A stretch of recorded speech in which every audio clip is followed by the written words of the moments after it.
देखो सबसे पहली बात हमारी कमजोरी क्या है, हम परेशान हो जाते हैं। संसार में देखो तो परेशान, परमार्थ की तरफ देखो तो हम परेशान हो, ये हमारा आदत स्वभाव बन गया परेशान होना। थोड़ा सा धैर्यवान बनो, गंभीर बनो। कोई भारी से भारी विपत्ति में परेशानी स्वीकार करके विपत्ति से थोड़ी निकला जाता, सुलझो। ठीक है, ये विपत्ति आई, समस्या आई, इसका समाधान होगा। ऐसा थोड़ी कि हमें नष्ट कर देगी। अगर अभी हमारी बड़ी हानि हो जाती है, हम कल इससे बड़ा लाभ प्राप्त कर सकते हैं।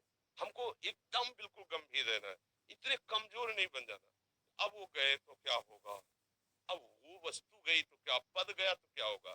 प्रयास किया था, ये पद मिला था, इससे बड़ा पद प्राप्त करूंगा, मैं इससे बड़ा महान बनूंगा। ठीक है, एक बार गिर गया, गलती हो गई, दंड भोगूंगा, फिर इससे ज्यादा संयम में रहूंगा। बिल्कुल मतलब एकदम फ्रेश दिमाग रखना चाहिए। पर अपने लोग क्या है, जरा सी बात में एकदम पछड़ा कर लेते हैं, एकदम कमजोर हो जाते हैं। ये बिल्कुल ठीक नहीं है। हम जीवन भर की यात्रा की बात कह रहे हैं, भारी से भारी कष्ट में भी मुस्कुराना, तो हमें बल मिला है, हमें भगवान की कृपा का दर्शन हुआ है, हमें उनका दुलार दिखाई दिया है। अगर ऐसे भाग जाते हैं, फिर परमार्थ में थोड़ी चलना होता है। आज जो आप सुन करके लाभ लेने की चेष्टा कर रहे हो ना, प्रवचन नहीं है, ये जीवन है। अगर ये जिए ना होते ना, तो ये इसका प्रभाव नहीं पड़ता, फिर वाणी का प्रभाव नहीं पड़ता। हम इसीलिए कहते हैं, जैसे आप लोग एकदम परेशान हो जाते हैं, जब बोलो क्या हमसे ज्यादा परेशानी होगी, दोनों किडनी खराब, दवाई लाने के लिए पैसे नहीं, पानी रखा है हम उठ के पी नहीं सकते, भीषण शरीर में कष्ट, भीषण बुखार, क्योंकि किडनी फेल, जरा में बुखार, खाने को क्या, रोटी मांग के लाओ। अगर वहां सब्जी मिलती तो लाल मिर्च ऐसी पड़ के मिलती थी कि पा नहीं सकते थे। आप सोचो, पानी लाना है तो मुझे लाना है, पीना है तो मुझे पीना है। अगर मैं हारता तो कहां पहुंच जाता, क्या स्थिति होती। नहीं, मरना है, पर कदम पीछे कोई दिन ऐसा नहीं जिस दिन सेवा ना की हो, जिस दिन सेवा ना में ना गए हो। गुरु जी पहले अपने को स्वस्थ साबित करना है, सेवा नहीं लेंगे, तुम बीमार हो, तुम कष्ट में हो, ऐसे उनकी दृष्टि बड़ी शांत है।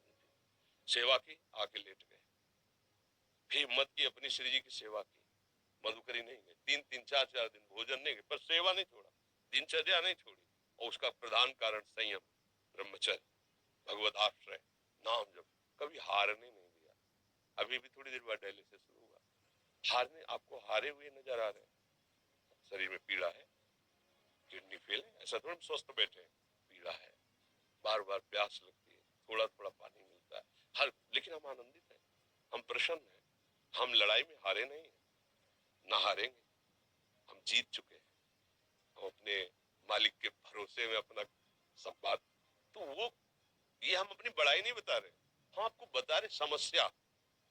सोचो तुम्हारे पास तो माँ है, भाई है, बहन है, परिवार है, कोई ना कोई तो है ना। मेरा किसी ने कभी जीवन में ध्यान भी नहीं दिया, क्यों, बचपन से बाबा जी बन गए, किसी से प्यार नहीं, किसी से संबंध नहीं, कोई जानकारी नहीं, हम कहाँ है वो कहाँ, किसी से कोई मतलब नहीं। अच्छा, जवान साधु कौन श्रद्धा करे, कभी गांव जाने की हिम्मत नहीं पड़ती कि रोटी मांग ले, पता नहीं लोग क्या सोचेंगे, क्या भावना कर ले। हम दरवाजे पे खड़े हैं, क्या कैसी भाव, जो हमारे सामने आकाश वृत्ति से आया यौवन अवस्था में वही पाया, अन्यथा भूखे रह गए। जब हम हर समय अपने को विवेक के द्वारा सावधान रखे, तो हम कभी निराश नहीं हुए, कभी उदास नहीं हुए, कभी ऐसा नहीं लगा कि यार हम दुखी, कभी नहीं लगा। उसी का फल है कि उस सुख का संकेत मिल गया जहाँ दुख की निशानी भी नहीं है, वही उसी के बच्चे हो। हम सब उसी धातु से बने हुए हैं। हम इतना क्यों परेशान हो जाते हैं, हम ये देखते हैं अपने लोग, थोड़ी बात बिगड़ गई परेशान, नहीं बिगड़ी तो बिगड़ जाने की संभावना में परेशान है। आज सुख है, लेकिन कल सुख छिन जाएगा तो हम आज के सुख में सुखी ना होकर कल के दुख की आने की संभावना में भयभीत हो, तब क्या हमारी सोच रह गई। हमको इतना बलवान बनना है कि सुख और दुख दोनों हमको छू न सके। भारी से भारी सुख की व्यवस्था है तो अहंकार नहीं, हर्षित होकर किसी का अपमान न करे कि हम धनी, हम पदाधिकारी, अमुक। भारी से भारी दुख आया तो हमें किसी के सहयोग की जरूरत नहीं, हम फिर अपने कदम बढ़ाएंगे, हम फिर जुड़ी हुई अपनी भावनाओं को सजाएंगे। मस्त जीवन, एकदम तुम अविनाशी के बच्चे हो।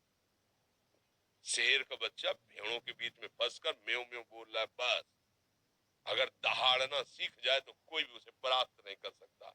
ऐसे भगवद अंश, तू प्रपंच में फंसकर अपने को इतना दीन क्यों देख रहा है, तू ऐसा है कि भगवान के दिव्यास्त्र में भी ताकत नहीं तेरे को मार सके।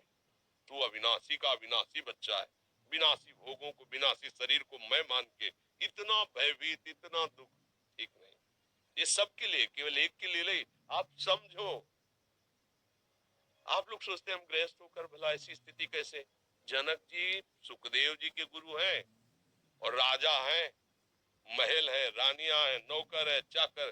क्या सुखदेव जी जिनके शरीर में लंगोटी भी नहीं है, दिगंबर, परमहंस, परमहंस के गुरु है जनक जी जो राजा हैं।